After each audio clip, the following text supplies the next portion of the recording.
हजरत अबू हुरैरा रज़ियल्लाहु ताला अन्हु फरमाते हैं, अल्लाह के नबी सल्लल्लाहु अलैहि वसल्लम ने फरमाया, बैनन नफ़क़तैन अर्बाऊन, पहली नफ़क़ा यानी पहली फूंक से दूसरी फूंक तक कितना फासला रहेगा? कहा कि 40 का फासला रहेगा, 40 का फासला रहेगा। हजरत अबू हुरैरा को उनके शागिर्दों ने पूछा, क्या अबू हुरैरा 40 से मुराद क्या है? 40 साल की, 40 महीना की, 40 दिन?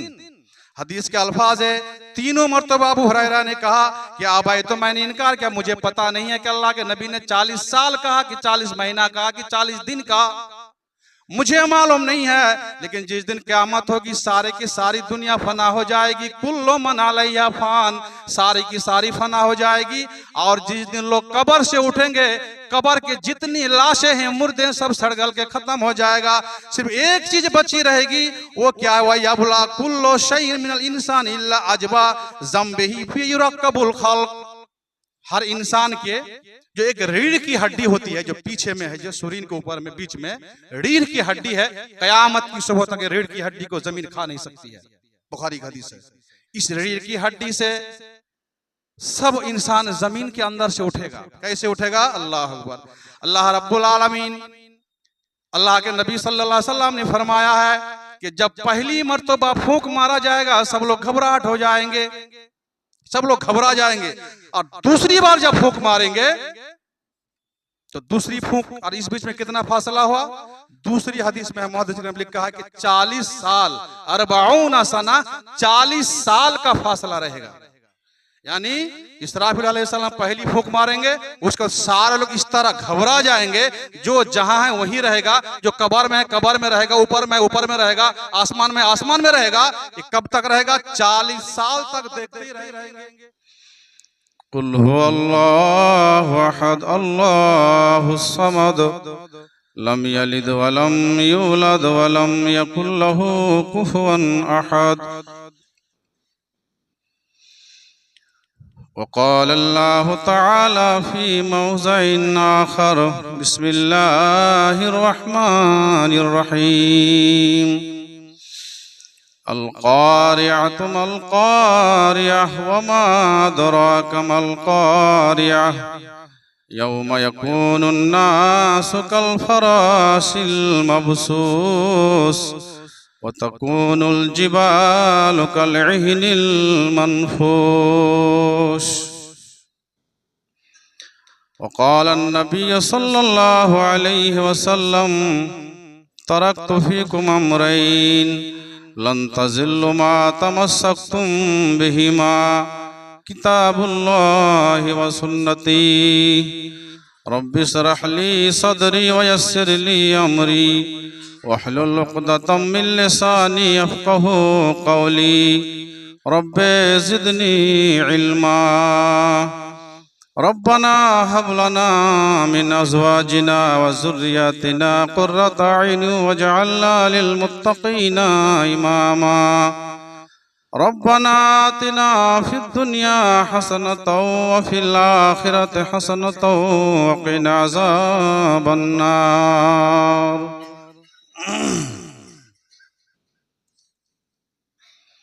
तमाम किस्म की तारीफ़ व तौसीफ़ उस अल्लाह रब्बुल आलमीन के लिए जिसने हम सबको आज इस पाक जगह में नमाज जुमा अदा करने के लिए आने की तौफीक अता फरमाई। पढ़िए अल्हम्दुलिल्लाह। उसके बाद हमारे आखिरी कड़ी सैयदुल मुरसलीन खातमुन नबीयीन रहमतुल लिल आलमीन जनाब मोहम्मद रसूलुल्लाह, पढ़िए सल्लल्लाहु अलैहि वसल्लम के ऊपर अनगिनत दरूद व सलाम नाजिल हो। अल्लाहुम्मा सल्लि अलैहि अल्लाहुम्मा बारिक अलैहि। मुअज़्ज़ज़ व मुकर्रम सामीन निज़ाम, जैसा कि आप लोगों को मालूम है, पिछले जुमा से जो उन्वान चल रहा है वो है फिक्र आखिरत, आखिरत की फिक्र करना, सोच करना। यानी आप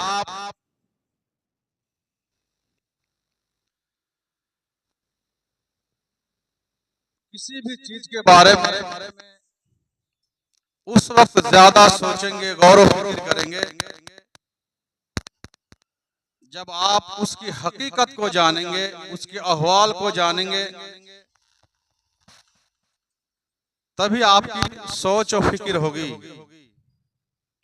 कि हमें उसकी तैयारी कैसे करनी है और उसमें कामयाबी हासिल कैसे करनी है। ये फिक्र आपको आएगी। इस दुनिया में हम लोग इम्तिहान देते हैं ना किसी स्कूल कॉलेज में, तो जो लोग जानते हैं कि इम्तिहान हॉल में किस तरह की कड़ाई है, उसको पता है कि अगर हम जिस कुर्सी में बैठ के लिखेंगे, थोड़ा सा इधर मुंह घुमाते हैं ना, तो वहां के जो गार्ड रहते हैं ना, वो कॉपी छीन लेते हैं, उसको सस्पेंड कर देते हैं। हम लोग जो एग्जाम दिए हैं, इस तरह मुंह घुमाए ना, कॉपी लाओ जमा करो। इतनी सख्ती और टाइट एग्जाम होता था। और अगर उस इम्तिहान हॉल में पूरा छूट दे दिया जाए, किताब देख के लिखो, नकल करके लिखो, जैसा मन हो वैसा लिखो, बताइए वो आदमी यहाँ पढ़ेगा, घर में पढ़ेगा? कभी नहीं पढ़ेगा, वो बच्चा नहीं पढ़ेगा। और जिसको पता है कि इम्तिहान हॉल की कठिनाई क्या है, कड़ाई कैसी है, तो फिर वो रात दिन को एक कर देते हैं पढ़ाई में। मेरे भाई और दोस्तों, पहले हम थोड़ी सी हकीकत को जाने कि कयामत के दिन क्या होगा। ये दुनिया जो हम और आप देख रहे हैं, चल रहे हैं, घूम रहे हैं, फिर रहे हैं, ये खत्म कैसे होगी, उस दिन का नजारा कैसा होगा, तो फिर आपको यहाँ पर तैयारी करने में मन लगेगा। जिस दुनिया की रंगीनी में, सिंगार और फैशन में हम लोग पागल हैं आज, उसके बारे में अल्लाह रब्बुल आलमीन ने सूरह कहफ के अंदर का एक आयत का तर्जुमा सुन लीजिए। अल्लाह रब्बुल आलमीन ने कहा, अल मालो वल बनून ज़ीनतुल हयातिद दुनिया। ये माल और बनून, या औलाद, बेटे, दो ही तो रंगीन की चीजें हैं, फैशन की चीजें दुनिया के अंदर के, माल और दौलत और एक औलाद, बाल बच्चे। और इसी के लिए तो दुनिया पागल, हलाल और हराम को नहीं समझते हैं। जो मन में आता है करो, किसके लिए? ज्यादा दौलत जमाने के लिए और अपने बाल बच्चों की खुशहाली के लिए। इसलिए अल्लाह रब्बुल आलमीन ने दोनों चीज का जिक्र किया है कि अल मालो वल बनून ज़ीनतुल हयातिद दुनिया। ये दुनिया की माल और दौलत और रंगीनिया और ये औलाद जो है क्या है, दुनिया की जीनत है, दुनिया की सिंगार है। वल बाक़ियातुस सालिहातु खैरुन इंदा रब्बिका सवाबन व खैरुन अमला। और अजर व सवाब की एतबार से सबसे बेहतर क्या है? बाक़ियातुस सालिहात, आपके जो नेक अमाल हैं, यही क़यामत के दिन जो है काम आएगा, यही बाकी रहेगा। इसके अलावा बाकी सारी चीजें तो जीनत के लिए है। सिर्फ और सिर्फ आपका नेक अमाल आपके साथ में जाएगा। कैसे जाएगा मैं आगे बयान करूंगा, सिर्फ पॉइंट को याद रखिए। सिर्फ और सिर्फ इस दुनिया में जो आप अमाल किए हैं, चाहे बुरा अमल किए हैं या अच्छा अमल किए, यही आपके साथ में जाएगा। बाकी सब कब्रिस्तान से घूम के चला आएगा। दूसरी जगह में अल्लाह रब्बुल आलमीन ने फरमाया, इन्ना जअलना माल अर्ज ज़ीनतल लहा। इस जमीन के ऊपर जो कुछ भी हमने बनाए हैं, पेड़ पौधे, ये मकानात और ये पहाड़, जमीन के नीचे, जमीन के ऊपर जो कुछ भी हमने बनाया है, ज़ीनतल लहा, ये जमीन की जीनत मैंने बनाया। जिस तरह हम लोग अपनी जीनत करते हैं ना, अच्छे अच्छे ड्रेस पहनते हैं और अच्छे कपड़े पहनते हैं, ठीक अल्लाह रब्बुल आलमीन ने जमीन की जीनत के लिए ये पेड़ पौधे, ये मकानात, ये पहाड़, ये जितने भी मखलूकात देख रहे हैं, ये जमीन की जीनत के लिए बनाए हैं। उसके बाद हम क्या करेंगे फिर इस जमीन को? तो अल्लाह रब्बुल आलमीन ने कहा कि लिनबलुवहुम अय्युहुम अहसनु अमला। हमने ये जीनत इसलिए बना है ताकि हम इम्तिहान लेंगे लोगों का कि देखें इस जीनत में कौन पागल हो जाते हैं और इस जीनत को एक साइड करके कौन अल्लाह के पागल हो जाते हैं। इसलिए हमने जमीन को जीनत दिए हैं। लेकिन एक वक्त मुकर्ररा है, एक वक्त ऐसा आएगा जब मुद्दत खत्म हो जाएगी जमीन की, पूरी दुनिया की, तो अल्लाह रब्बुल आलमीन ने कहा व इन्ना ला जाइलूना मा अलैहि सईदन जुरूजा। हमने इस जमीन को एक दिन चटियाल मैदान कर देंगे। इस जमीन के ऊपर ना एक दरख्त रहेगा। इंसान तो वो उसका क्या हाल होगा वो तो आगे आपको मालूम होगा। जमीन को एक दूसरी हदीस में है एक रोटी की तरह, सफेद रोटी की तरह एक चटियाल मैदान बना दिया जाएगा। कहीं भी ऊंच नीचे नहीं रहेगा, ना पहाड़ रहेगा, ना ये आसमान, ना ये चांद, ये सूरज, कुछ भी नहीं रहेगा। बल्कि इस जमीन को कई गुना जमीन बना करके, जमीन को बड़ी करके अल्लाह रब्बुल आलमीन ने क्या करेंगे, चटियाल मैदान बना देंगे। एक जरा से ऊंच नीचे नहीं रहेगा। सारी रंगीनियां खत्म हो जाएगी मेरे भाई और दोस्तों। कैसे खत्म होगी? आइए देखते हैं। जिस दिन जमीन की हालात होगी, जिस दिन दुनिया में सारी निशानियां खत्म हो जाएगी, यानी कि जिस दिन कयामत शुरू होगी, उस दिन का नजारा कैसा होगा जरा गौर से सुनिए मेरे भाई और दोस्तों। अल्लाह रब्बुल आलमीन ने सूरह नमल के अंदर इरशाद फरमाया, व यौमा युनफ़ख़ु फ़िस्सूरि फ़फ़ज़िअ मन फ़िस्समावाति व मन फ़िल अर्ज़ि इल्ला मन शाअ अल्लाह। जिस दिन सूर में फूंक मारा जाएगा। आयत की तफसीर गौर से सुनिए। सूर कौन फूंकेंगे? हजरत इसराफिल अलैहिस्सलाम, अल्लाह के 4 मुकर्रब फरिश्ते हैं और भी हैं। उनमें से इसराफिल अलैहिस्सलाम को अल्लाह रब्बुल आलमीन ने एक बांसुरी दिए हैं। कितनी बड़ी बांसुरी है, लंबाई चौड़ाई अल्लाह जानते हैं। और वो बांसुरी इस तरह मुंह में लगा के रखे हैं। मान लीजिए ये बांसुरी है, इस तरह मुंह में लगा के रखे हैं। खाली इंतजार में है कि अल्लाह हमको कब कहे कि हम फूंक मार दें। तो बांसुरी में जो फूंक मारेंगे तो उसकी आवाज कैसी होगी? क्या हम लोग जिस तरह बांसुरी बजाते हैं और एक महीन किस्म की आवाज होती है, सुनने बहुत अच्छा लगता है कि और बजी और इस तरह की आवाज होगी, या उसकी आवाज कैसी होगी? अल्लाह अकबर। अल्लाह रब्बुल आलमीन ने दूसरी आयत में इरशाद फरमाया है, जब इसराफिल अलैहिस्सलाम पहली मर्तबा बांसुरी में फूंक मारेंगे, एक ऐसी आवाज होगी कि पूरी दुनिया के लोग सुनेंगे उस आवाज को। एक चीख होगी, सुरीली आवाज नहीं होगी, एक चीख होगी। जिस तरह बिजली गिरती है ना, एक आवाज होती है, उस आवाज में बहुत सारे लोग मर जाते हैं। ठीक उसी तरह की आवाज होगी। और उस आवाज में क्या होगा? फ़फ़ज़िअ मन फ़िस्समावाति व मन फ़िल अर्ज़ि। आसमान, 7 आसमान और 7 जमीन के नीचे में, बाहर में जो कुछ भी है, फ़फ़ज़िअ, सब घबरा जाएंगे, डर जाएगा, सब डर जाएगा। जो जहां है वहीं से नजर अल्लाह, क्या हो रहा है, क्यों डर जाएगा? दूसरी आयत में अल्लाह रब्बुल आलमीन ने फरमाया, व नुफ़िख़ा फ़िस्सूरि फ़फ़सइक़ मन फ़िस्समावाति व मन फ़िल अर्ज़। जब सूर फूंका जाएगा तो आसमान और जमीन के अंदर बाहर जो कुछ भी सब मर जाएगा। तो फूंक कितनी मारा जाएगा? कितनी बार फूंक मारेंगे इसराफिल अलैहिस्सलाम? इस बारे में मुहद्दिसीन किराम के अंदर बहुत इख्तिलाफ है। किसी ने कहा 2 फूंक मारा जाएगा, किसी ने कहा कि 3 फूंक मारा जाएगा, किसी ने कहा कि 4 फूंक मारा जाएगा। सही कौल के मुताबिक, कुरान की आयत और सही हदीस के मुताबिक सिर्फ 2 फूंक मारा जाएगा और एक आयत के मुताबिक 3 फूंक मारा जाएगा। मैं तफसील करता हूँ आगे में। पहली आयत सूरह नमल की मैंने बताया, जिसमें क्या कहा अल्लाह रब्बुल आलमीन ने कि जब पहली मर्तबा फूंक मारेंगे तो सारे लोग घबरा जाएंगे। क्यों घबराएंगे? इसलिए घबराएंगे कि जब पहली मर्तबा फूंक मारेंगे तो क्या होगा? व तरल जिबाला तहसबुहा जामिदतन व हिया तमुर्रु मर्र सहाब। ये जो आप पहाड़ देख रहे हैं, जितने बड़े बड़े पहाड़ हैं, ये सब पहाड़ एक जगह जमा हुआ है, लेकिन ये सब पहाड़ उड़ना शुरू कर देगा। किस तरह उड़ेगा? वहिया तमुर्रु मर्र सहाब। जिस तरह बादल उड़ता है आसमान में, इस तरह पहाड़ से पहाड़ टकराएगा और पहाड़ उड़ेगा। और दूसरी जगह में अल्लाह रब्बुल आलमीन ने फरमाया, यौम यकूनुन्नासु कल फराशिल मबसूस। उस दिन तुम लोगों को देखोगे कि परागिंदा क्या परवानों की तरह बिखरे हुए होंगे। परवाने समझ रहे हैं ना?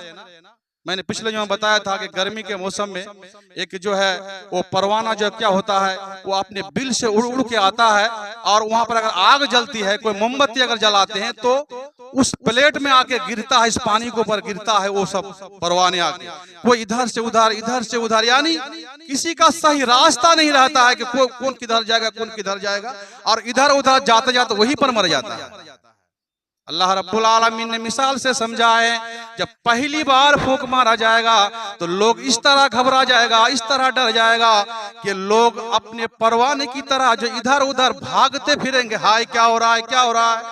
दूसरी जगह में अल्लाह रब्बुल आलमीन ने कहा वतकुनुल जिबालु कलहिनिल मनफूश, ये जो पहाड़ है ना, कलहिनिल मनफूश, धुने हुए रुई की तरह उड़ेगा। अभी जाड़ा का मौसम है ना, ये मैदान में देखिएगा, जब धुनिया जब आएगा ना, पुराने तुला हो या रुई हो या नया हो, इसका जब धुनता है, धुनता कि नहीं धुनता है, उड़ता है, उड़ता इधर उधर बहुत उड़ के उड़ जाता है। अल्लाह रब्बुल आलमीन ने कहा उस दिन ये पहाड़ एक जगह जमा नहीं रहेगा, इस रुई की तरह इधर उधर उड़ता फिरेगा। अल्लाह अकबर, ये हाल हो जाएगा। आसमान फट जाएगा, फट फट के जगह जगह गिरेगा, जमीन फटेगी। ये बताइए अगर इस तरह का नजारा होगा, और फिर जो है किस तरह जो है जमीन फटेगी, आसमान फटेगा, मैं तो आगे बयान करूंगा। जब पहली बार फूंक मारा जाएगा, एक ऐसी आवाज होगी, उस आवाज में आसमान फटेगा, जमीन फटेगी, चांद सूरज चकनाचूर हो जाएगा, सूरज का रोशनी खत्म हो जाएगी, तो आपका होश ठिकाने में रहेगा? बताइए आप भाई साहब, हम लोग कहीं बैठे हुए हैं, अचानक किसी तरह एक पटाखा फूट जाता है ना, अरे भाई क्या हो गया, ऐसे करते कि नहीं करते हैं? लेकिन उस दिन क्या हाल होगा बताओ। अल्लाह रब्बुल आलमीन फरमाते हैं जब पहली मर्तबा फूंक मारा जाएगा तो क्या होगा, सारे लोग घबरा जाएंगे, कोई कहीं नहीं जाएगा। यानी मान लीजिए अभी हम यहाँ पर खड़े हैं ना, मान लीजिए यहाँ पर खुतबा दे रहे हैं, अभी जो सुर फूंक दिया तो हमारी हिम्मत नहीं होगी कि हम मेंबर से उतर कर वहां पर जाएंगे, ऐसा घबराहट होगा। हम लोग क्या करते हैं ना, आसमान पर बादल छा जाता है, एकदम लगता है कि आंधी तूफान आने वाला है, हम लोग दौड़ के जाते हैं घर की तरफ, कोई दौड़ के जाते हैं मस्जिद की तरफ, कोई दौड़ के जाते हैं और कहीं। लेकिन उस दिन के बारे में बताया जाता है, जब उस आवाज सुनेंगे लोग, एक कदम ना आगे बढ़ा सकेगा ना पीछे हटा सकेगा। अल्लाह क्या हो रहा है, आसमान टूट के गिर रहा है, क्या बात हो गई, अजीब किस्म का नजारा हो जाएगा। और ये कितना दिन चलेगा, पहली फूंक के बाद दूसरी फूंक तक ये खौफ, ये डरावनी माहौल और इस तरह का नजारा कितना दिन चलेगा? अल्लाह अकबर। आइए बुखारी शरीफ की हदीस है, हजरत अबू हुरैरा रज़ियल्लाहु ताला अन्हु फरमाते हैं अल्लाह के नबी सल्लल्लाहु अलैहि वसल्लम ने फरमाया बैनन नफ़क़तैन अर्बऊन, पहली नफका यानी पहली फूंक से दूसरी फूंक तक कितना फासला रहेगा? कहा कि 40 का फासला रहेगा, 40 का फासला रहेगा। हजरत अबू हुरैरा को उनके शागिर्दों ने पूछा, क्या अबू हुरैरा 40 से मुराद क्या है? 40 साल की, 40 महीना की, 40 दिन?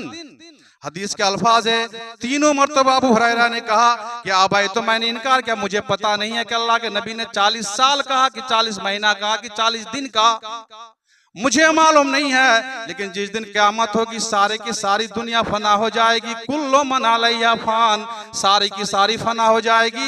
और जिस दिन लोग कब्र से उठेंगे, कब्र के जितनी लाशें हैं, मुर्दे सब सड़गल के खत्म हो जाएगा, सिर्फ एक चीज बची रहेगी, वो क्या है? वह यबला कुल्लु शैइन मिनल इंसान इल्ला अजबा ज़म्बिही फी युरक्कबुल खल्क़, हर इंसान के जो एक रीढ़ की हड्डी होती है, जो पीछे में है, जो शरीर के ऊपर में बीच में रीढ़ की हड्डी है, कयामत की सुबह तक रीढ़ की हड्डी को जमीन खा नहीं सकती है, बुखारी की हदीस है।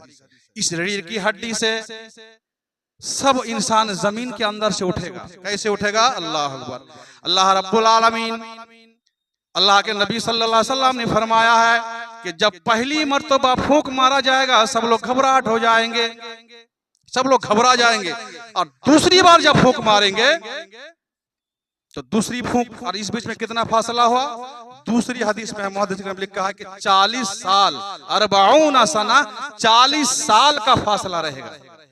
यानी इसराफिल अलैहिस्सलाम पहली फूंक मारेंगे, उसका सारे लोग इस तरह घबरा जाएंगे, जो जहां है वहीं रहेगा, जो कब्र में है कब्र में रहेगा, ऊपर में रहेगा, आसमान में रहेगा। ये कब तक रहेगा? 40 साल तक देखते ही रहेंगे अल्लाह क्या हो रहा है, ना खाना ना पीना ना उठना ना बैठना ना नमाज ना रोजा, कुछ भी नहीं चलेगा, सब खत्म उस टाइम, कयामत शुरू। और इस तरह खाली देखेंगे अल्लाह क्या हो रहा है, कलेजा धक धक करेगा, दिल इतना हो जाएगा, सुकड़ जाएगा मेरे भाई और दोस्तों। कितना साल तक वो इस तरह देखता रहेगा, इस मंजर को देखता रहेगा। 40 सना, 40 साल तक इस तरह डरावनी माहौल में रहेगा, 40 साल तक रहेगा। उसके बाद फिर क्या होगा?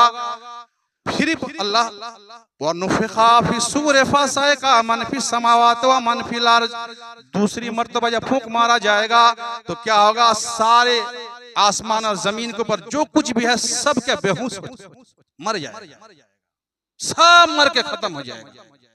यहाँ तक के तफसीर के अंदर लिखा है जिसने फूंक मारा इसराफिल अलैहिस्सलाम वो भी मर जाएगा। ऐसा वो भी तो मरेगा कि नहीं मरेगा? सूरा रहमान की तफसीर उठा के देखिए, बहुत लिखा है कुल्लु मन अलैहा फान। इस आयत की तफसीर को उठा के देखिए, सारी की सारी चीजें फना हो जाएगी इल्ला माशा मनशा अल्लाह। अल्लाह ताला जिसको चाहेगा उस टाइम उसको बचा के रखेगा। इल्ला मनशा अल्लाह, जिसको चाहेगा उसको बचा के रखेगा। इसकी तफसीर में लिखा है कि ये चारों फरिश्ते को अल्लाह ताला बचाएंगे और अर्श के जो अर्श उठा करके जो अल्लाह के अर्श 8 फरिश्ते उसको बचा के रखेंगे।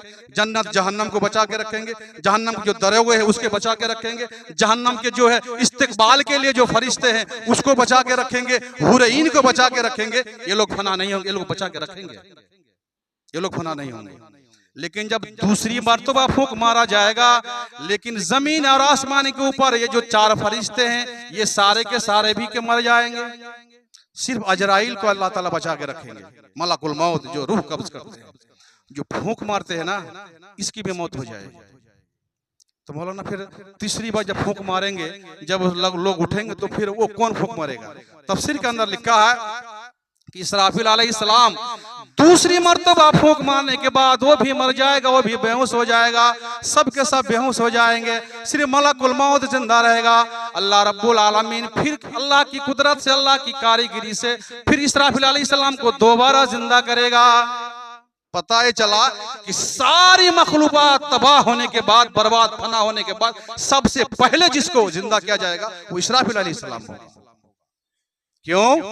फिर उसको फूंक मारना होगा ना, और एक फूंक बाकी है ना। वा सुम्मा नुफ़िख़ा फ़ीहि उख़रा फ़इज़ा हुम क़ियामुन यंज़ुरून। फिर जब तीसरी बार फूंक मारेंगे इसराफिल अलैहिस्सलाम, उसके बाद क्या होगा? जमीन के अंदर से सारे मुर्दे उठ खड़ा हो जाएगा। दूसरी मर्तबा फूंक से और तीसरी मर्तबा फूंक से फिर इसके अंदर जो है 40 साल का वक्फा होगा। और इस वक्फा में अल्लाह ताला आसमान से मूसलाधार पानी बरसाएंगे, बारिश नाजिल करेंगे। और उस बारिश हम नाजिल करेंगे जिस तरह हमारे पेड़ पौधे जमीन से उगता है, दरख्त उगते हैं जमीन के अंदर से, ठीक इसी तरह जमीन के अंदर जितने मुर्दा दफन हैं, क़यामत यानी दुनिया की शुरुआत से लेकर के क़यामत की सुबह तक जितने भी आदमी मर चुके हैं, सारे के सारे इंसान कब्रों के अंदर से मुंह जिंदा करके ऊपर उठ जाएगा। और ऊपर उठ के क्या करेगा? क़ियामुन यंज़ुरून, वो अल्लाह के सामने उठ खड़ा हो जाएगा और फिर मैदान महशर तक सब दौड़ना शुरू कर देंगे। अल्लाह, कितनी फूंके हो गई? 3। पहली फूंक में घबरा जाएगा सब लोग, फिर 40 साल के बाद दूसरी फूंक सब लोग मर जाएगा, उसके बाद फिर तीसरी फूंक होगी मेरे भाई और दोस्तों। लेकिन तीसरी फूंक से पहले एक बात और जान लीजिए, जब सारे लोग मर जाएंगे, मरने के बाद अल्लाह रब्बुल आलमीन मलकुल मौत को कहेगा, अजराइल को कहेगा, ऐ मलकुल मौत अजराइल फरिश्ता, अब तुम खुद अपनी जान को कब्ज करो, अपनी रूह खुद कब्ज करो। बताइए कोई बचेगा? जो सारी मखलूकात के रूह को, जान को कब्ज करते मलकुल मौत, उसको ऑर्डर होगा, ऐ मलकुल मौत तुम अपनी जान को कब्ज करो। अल्लाह अकबर।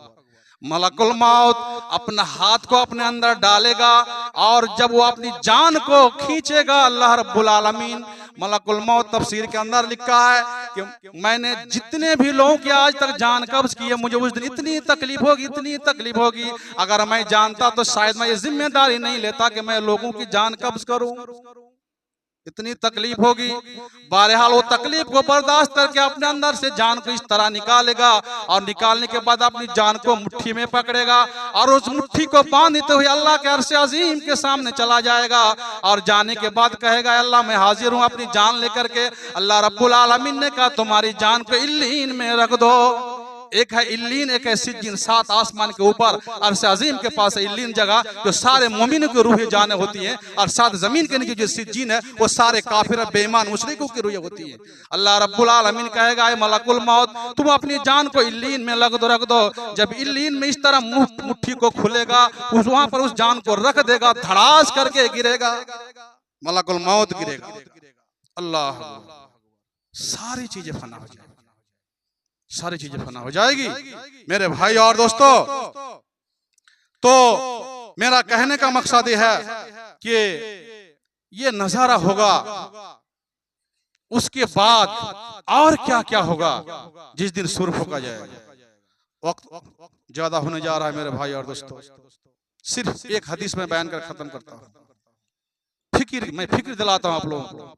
ये जो फिक्र है ना, क़यामत के जो नजारा, ये सहाबा किराम के, अंबिया किराम के दिलो दिमाग में हमेशा रहता था, हमेशा।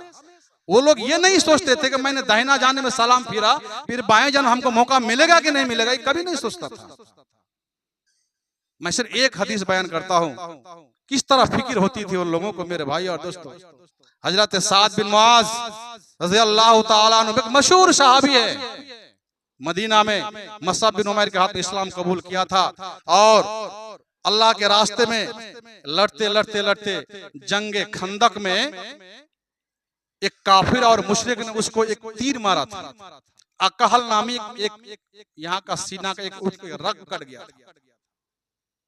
अल्लाह के नबी सल्लल्लाहु अलैहि वसल्लम ने, हजरत आयशा रज़ियल्लाहु ताला बयान करती हैं कि उसीबा सादुन यौमल खंदक फिला कहल, हजरत साद बिन मुआज को खंदक में चोट लगी और उसी चोट में उसका खून बहने लगा। तो अल्लाह के नबी सल्लल्लाहु अलैहि वसल्लम ने उसके मस्जिद नबवी में खीमा डाला, उसके दवा दुरू जो करना था वो सब किया, करने के बावजूद भी उसी जख्मी में हजरत साद का इंतकाल हो जाता है। बहुत लंबा वाकया है।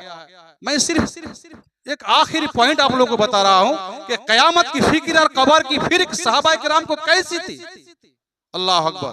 और जो फिक्र करता है इसका, अल्लाह ने उसका मकाम को कितना ऊंचा किया। जब वो मर गया, अबू दाऊद की हदीस है, अल्लाह के नबी जनाब मोहम्मद रसूलुल्लाह सल्लल्लाहु अलैहि वसल्लम ने फरमाया कि हाज़ल लज़ी तहर्रका लहुल अर्श, जब साद बिन मुआज का इंतकाल हो गया तो अर्श हिल उठा, अर्श हिल गया था। किसी भी सहाबी की मौत पर, किसी भी मखलूक की मौत पर अल्लाह का अर्श अजीम नहीं हिला था, जिम्बिश नहीं आया था अर्श अजीम को। साद बिन मुआज एक ऐसे सहाबी हैं, जब उसकी मौत हुई उस वक्त अल्लाह के अर्श अजीम का अर्श हिल गया था, तहर्रका लहुल अर्श। और क्या हुआ था, वा फुतिहत लहु अबवाबुस समाए, और आसमान के सारे दरवाजे खोल दिए थे। मतलब दरवाजा तो एक ही होता है, तो फिर सारे दरवाजे कैसे खुलते? देखिए भाई साहब, ये होता है ना, यानी कि दरवाजे आसमान के बहुत सारे हैं, लेकिन साद को तो एक ही दरवाजे से लेके जाया जाएगा, तो सारे दरवाजे क्यों खोल दिए थे? ये उसकी शान और शौकत है, उनकी फजीलत है। जिस तरह आपके घर में कोई मेहमान आता है ना, तो आवाज दस्तक देता है कि मैं फला आदमी आया हूँ। घर का मालिक जब समझ जाता है कि फला आदमी मेरे करीबी आदमी है, तो क्या कहता है कि आपको दस्तक देने की क्या जरूरत है, आपके लिए तो सारे दरवाजे खुले हुए हैं, आप जैसे चाहे आ सकते हैं। बोलता है कि नहीं बोलता है? तो ये उनका मकाम है। अल्लाह रब्बुल आलमीन ने, अल्लाह के नबी सल्लल्लाहु अलैहि वसल्लम ने कहा कि साद बिन मुआज का मकाम इतना ऊंचा कि वो मरने के बाद सारे आसमान के दरवाजे खोल दिए थे उसकी रूह को ले जाने के लिए। और तीसरी बात क्या था साद बिन मुआज के लिए, व शहिदहु सबऊन अल्फ मिनल मलाइका, और साद मुआज के जनाजे में आसमान से 70,000 फरिश्ते जनाजा पढ़ने के लिए आए थे। अल्लाह, आज तक सुने हैं कभी किसी भी आदमी के जनाजे में 70,000 फरिश्ता आया था? 70,000 फरिश्ता आया था साद बिन मुआज के जनाजे में। और सही हदीस में है, अगर इस दुनिया में किसी का इंतकाल हो जाता है और उसकी जनाजे में 40 आदमी, दूसरी रिवायत में 70 आदमी, तीसरी रिवायत में है कि 100 आदमी उसकी जनाजे में शरीक हो जाते हैं, और ऐसे आदमी शरीक होते हैं जो शिरक नहीं करता हो, तो अल्लाह ताला उसकी जनाजा की नमाज पढ़ने की वजह से उस मुर्दा के सारे गुनाह को माफ कर देता है।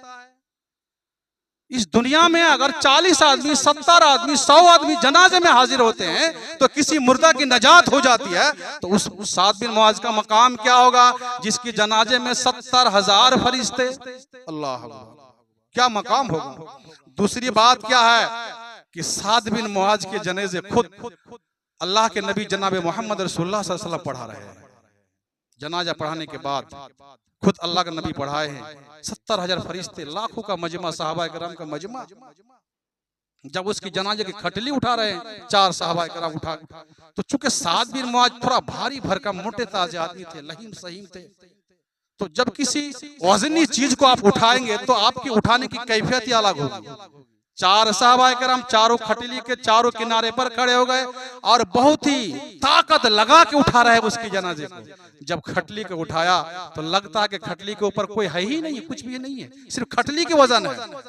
साहबा किराम पूछ रहे हैं, अल्लाह के रसूल, साद बिन मुआज का वजन कहाँ गया? लगता है कि खटली के ऊपर जनाजा नहीं है, मैयत नहीं है, कहाँ गया उसका वजन? अल्लाह के नबी जनाब मोहम्मद रसूलुल्लाह सल्लल्लाहु अलैहि वसल्लम फरमाते हैं, साद बिन मुआज को बज़ाहिर तुम लोग कंधा दे करके रखे, उठा के रखे हो, लेकिन नहीं, फरिश्ते उसके खटली को उठा के रखे हैं, इसलिए तुम लोगों को लग रहा है कि कुछ भी नहीं है। कितना मकाम है, सोचो यार, अल्लाह अकबर। उसके बाद जब उसको कब्रिस्तान में लेके गए, दफन कफन सब कुछ मुकम्मल हो गया। मुकम्मल होने के बाद अल्लाह के नबी सल्लल्लाहु अलैहि वसल्लम ज़ारो कतार रो रहे हैं और उसके लिए बहुत लंबी दुआ कर रहे हैं, अल्लाह साद बिन मुआज की मग़फ़िरत फरमा, अल्लाह इसके हिसाब किताब को हल्का कर दे। इतनी लंबी दुआ किए मेरे भाई और दोस्तों।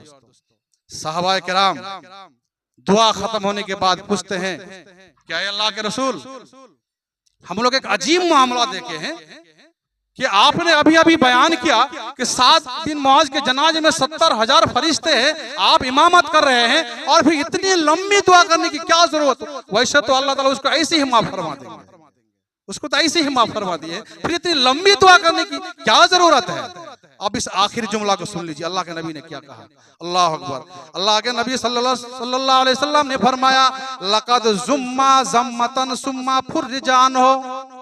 हजरत साद बिन मुआज जब कब्र में लेटाया गया, उसको मिट्टी डाल दिए, हम लोग सब कुछ मुकम्मल कर दिया, अब हम लोग वापस जाएंगे।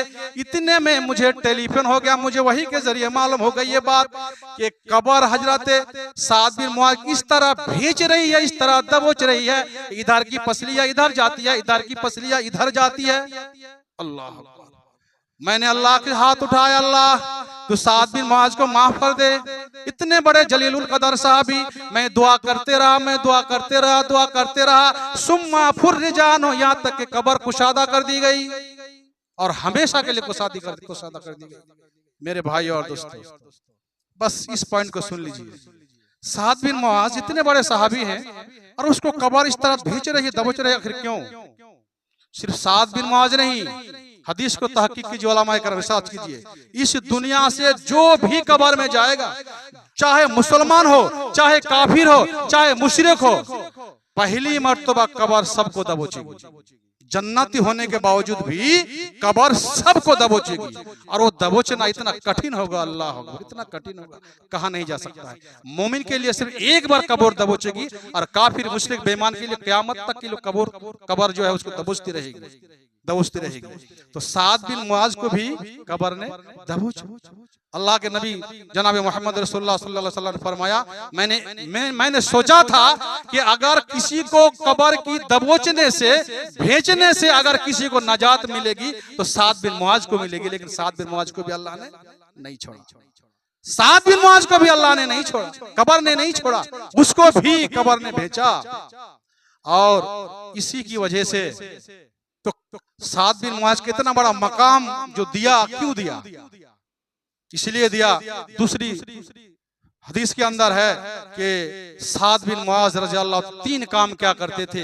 एक काम क्या करते थे, जब अल्लाह के नबी से कोई बात सुनते थे तो वो पूछते नहीं थे, अल्लाह के रसूल आपने ऐसा क्यों कहा, ऐसा क्यों हुक्म दिया?